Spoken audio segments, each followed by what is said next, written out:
Hello mes amis, hello à toi qui viens ici pour la première fois. Bienvenue sur Suis-toi-CI.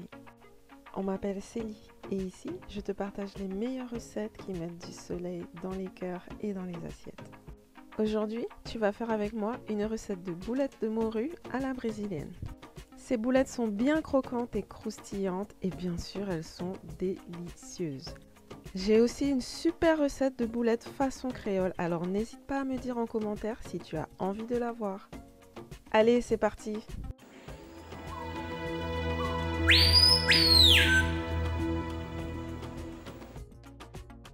Retrouve les ingrédients ainsi que le lien vers mon blog en barre de description. Je publie de nouvelles vidéos chaque semaine, alors pense bien à t'abonner et à activer la cloche pour être sûr de ne rien louper. Nous allons d'abord préparer la colle alimentaire pour qu'elle ait le temps de refroidir. Je délaye la fécule dans l'eau, je porte à ébullition et c'est prêt. J'ai mis un peu d'huile à chauffer et je vais y faire revenir les oignons.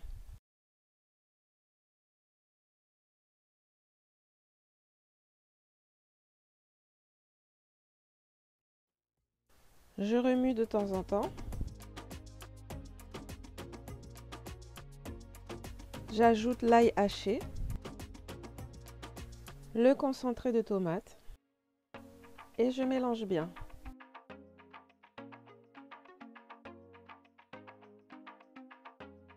Ensuite, j'ajoute la morue qui est déjà nettoyée, dessalée et citronnée.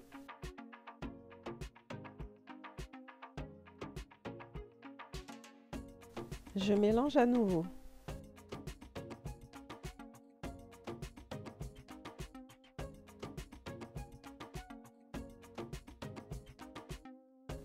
J'ajoute ensuite le colorau. Si tu n'as pas de colorau, tu peux remplacer par du roucou en poudre.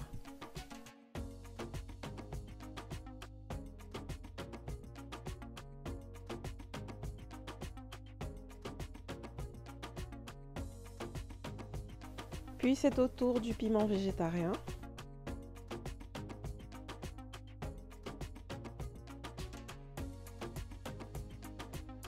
Et enfin, le persil haché.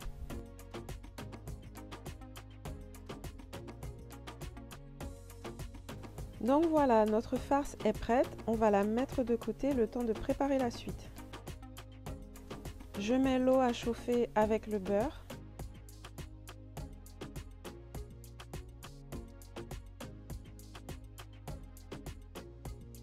Une fois que l'eau est à ébullition, je vais ajouter la farine d'un coup. Je mélange sans arrêt jusqu'à ce que toute la farine soit incorporée.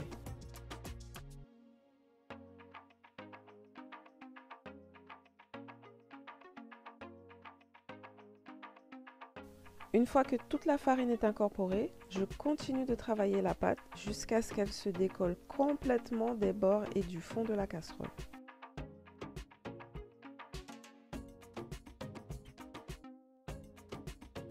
J'ajoute ensuite la pomme de terre écrasée et je continue de travailler la pâte à feu moyen doux.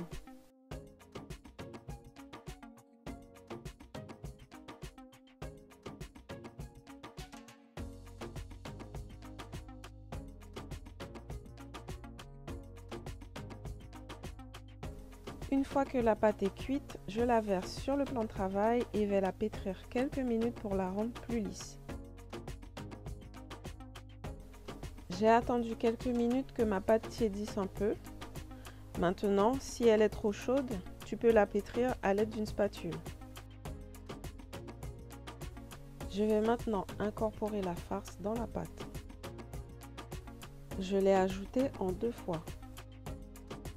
Je te conseille de mettre des gants pour cette étape.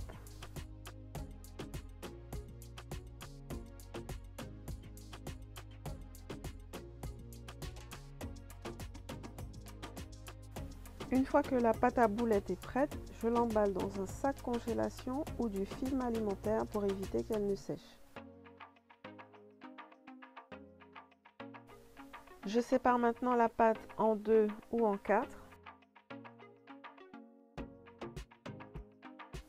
et je vais former des boudins.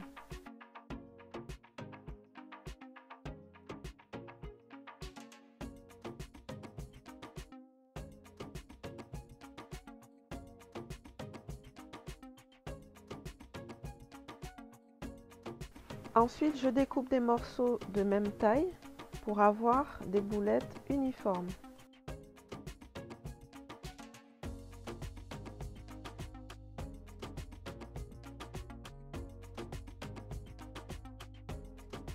Maintenant que tous les morceaux sont découpés, je vais pouvoir rouler mes boulettes.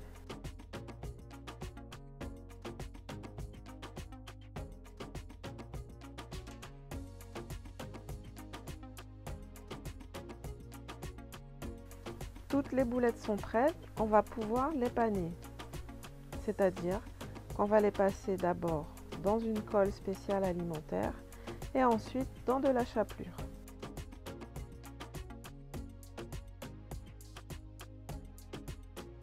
Je passe les boulettes dans la colle.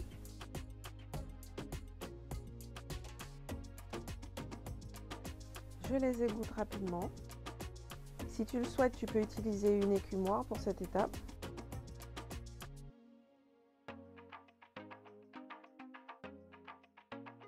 Et ensuite, je les verse dans la chapelure.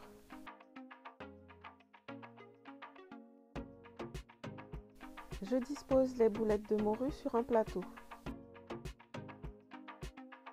Je continue jusqu'à ce qu'il n'y ait plus de boulettes.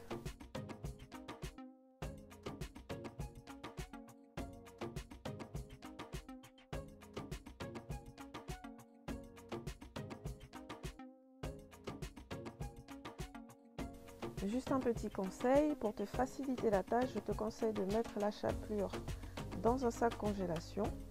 Comme ça, une fois que tes boulettes seront trempées dans la colle, tu n'auras plus qu'à les verser dedans et à secouer le sac. Ça fait gagner du temps et ça évite de se salir les mains également.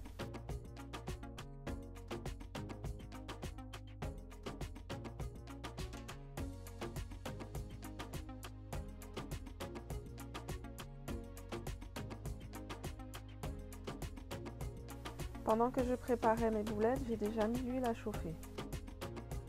J'y plonge les boulettes de morue et je les laisse cuire jusqu'à ce qu'elles soient bien dorées.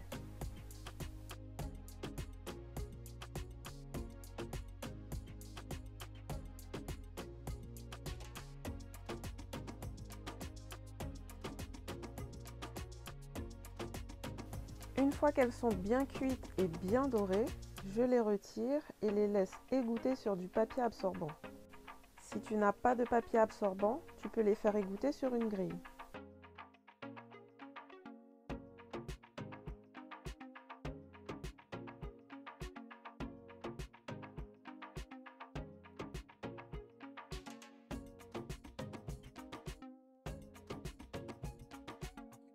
Voilà, toutes nos boulettes de morue sont prêtes. Il y en a même une qui se fait la malle, qui veut pas qu'on la mange. Eh bien, on va te manger quand même, t'inquiète. Déjà, moi, je les trouve très jolies, ces boulettes. Et en plus d'être bien croquantes, elles sont super délicieuses. Les saveurs, les couleurs, c'est incroyable. Et en plus, tu as vu, il n'y a rien de compliqué. C'est quand même vraiment facile, même si ça prend un peu de temps. Mais c'est facile.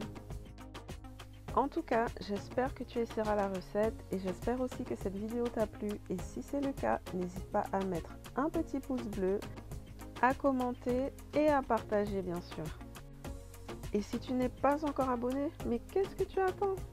C'est ici qu'on trouve les meilleures recettes, tu le sais. Alors je te fais des bisous et je te dis à très vite sur Sweet Wassail pour de nouvelles recettes délicieuses.